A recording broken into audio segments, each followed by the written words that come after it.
Have you noticed?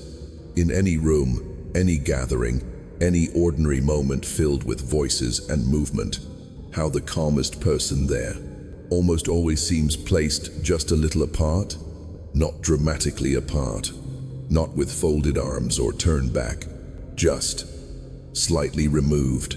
Their eyes do not race from face to face, they rest. They choose one point and stay with it longer than seems normal. Their mouth carries no automatic curve of welcome, no instant frown when something sharp is said, no sudden parting when surprise arrives. Their shoulders sit level. They do not rise when tension spikes in the air. They do not drop when someone seeks comfort. They do not lean in to join agreement. They do not pull away to signal disagreement. This small, almost invisible distance, this absence of immediate physical echo, is usually the first detail the room notices. And nearly every time, nearly every single time, it is misunderstood. People look at the even expression and decide it means cold. They observe the lack of quick smiles and label it arrogance. They register the silence where chatter is expected and name it disinterest. They watch for the usual signs of emotion: rapid breathing, widened eyes, clenched jaw, sudden gestures, and when none appear, they conclude emptiness, emotional flatness, inner vacancy, a person who simply does not feel very much. These interpretations arrive swiftly. They feel natural. They have been repeated so often, across so many years, in so many different languages and places, that they now seem like obvious truth. She never reacts, must be cold. He just sits there, thinks he's above us. They don't care what anyone thinks. Probably doesn't have real feelings. The words vary slightly. The meaning stays almost identical. Most people carry these small verdicts inside. Sometimes quietly. Sometimes they speak them later. To friends, to partners, to themselves. But the verdict remains. It settles. It hardens. Yet the surface reading, the quick, comfortable judgment, almost never matches what is actually taking place. What looks like indifference on the outside is very rarely true emptiness inside. It is not a lack of emotion. It is not an absence of care. It is something far more deliberate. Attention is not unlimited. This is not philosophy. This is basic reality. There are only 24 hours in a day. Only so many minutes of clear focus available. Only so many thoughts that can be held at one time. Only so much inner space before it becomes noisy and crowded. Every single thing that receives attention costs something. A casual remark from a stranger, a friend's 10th complaint about the same problem, a notification that flashes and demands, a social media thread that pulls the mind down, an argument that seems important in the moment, a compliment that asks for reciprocation. Each of these asks for the same limited resource: attention. Most minds spend it almost without thinking. They answer every ping. They mirror every raised voice. They defend against every small attack. They smile at every expected moment. They react because reacting feels like being alive. Strong minds experience the same pulls. They feel the same notifications. They hear the same remarks. They notice the same attempts to draw them in. But they also feel the cost more clearly. They sense how one small reaction can invite to more. How one opened conversation can drain an entire afternoon. How one moment of anger spent can leave the rest of the day clouded. So they begin to practice something different.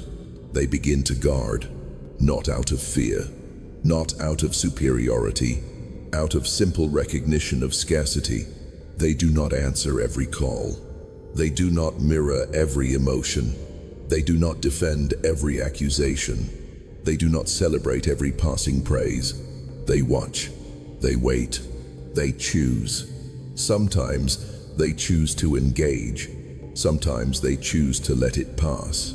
Sometimes they choose to feel the emotion rise fully inside, and then let it move through without ever showing on the surface. This constant, quiet selecting, this careful editing of where energy is allowed to go, creates long stretches of apparent non-reaction. To someone observing from the outside, those stretches appear blank, empty.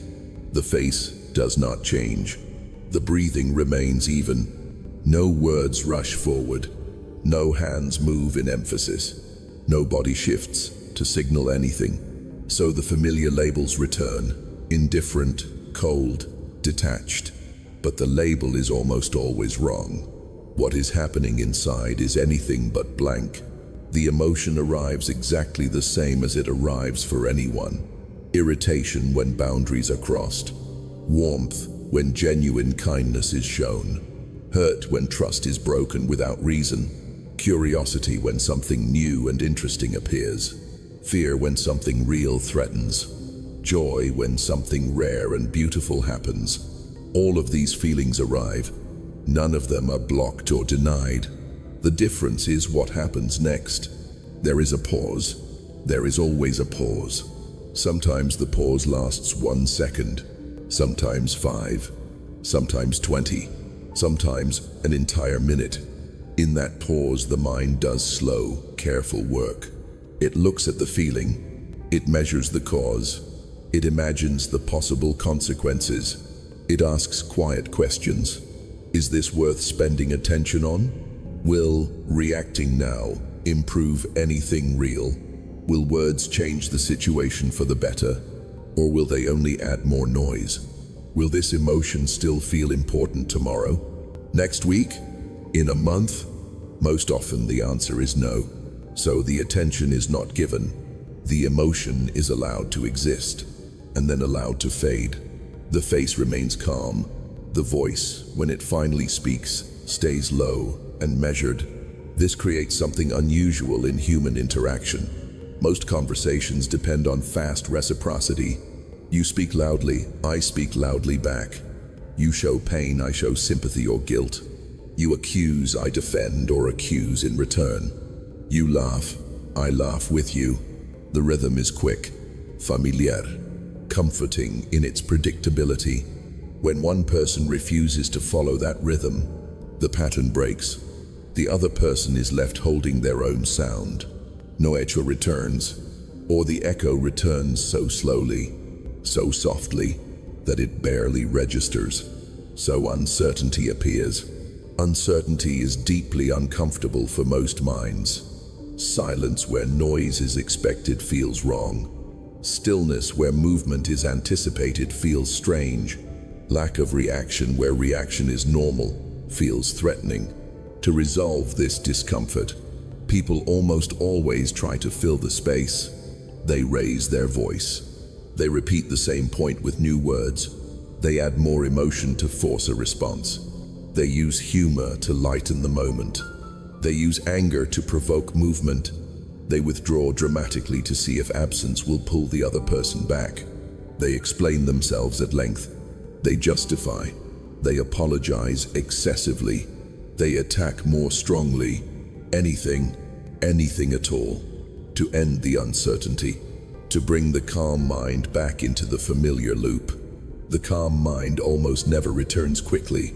It stays exactly where it is, not out of stubbornness, not out of cruelty, not out of pride, simply because it refuses to spend limited attention on someone else's discomfort. This steady, patient refusal, this calm non-participation, slowly builds distance. Not loud distance, not dramatic rejection, quiet distance. Distance made of stillness. Distance that shouting cannot cross. Distance that force cannot close.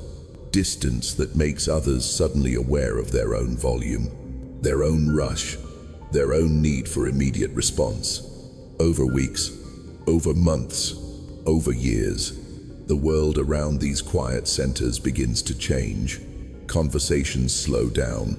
People use fewer unnecessary words. They pause before they answer. They select their phrases more carefully.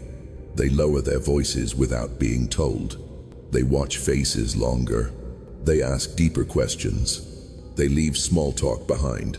They bring real subjects. They hurry less. They posture less. They perform less. Not because anyone demanded change.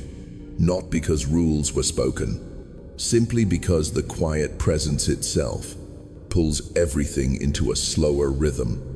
Like a deep, still lake changes how boats move across its surface. No engine, no command, no visible effort.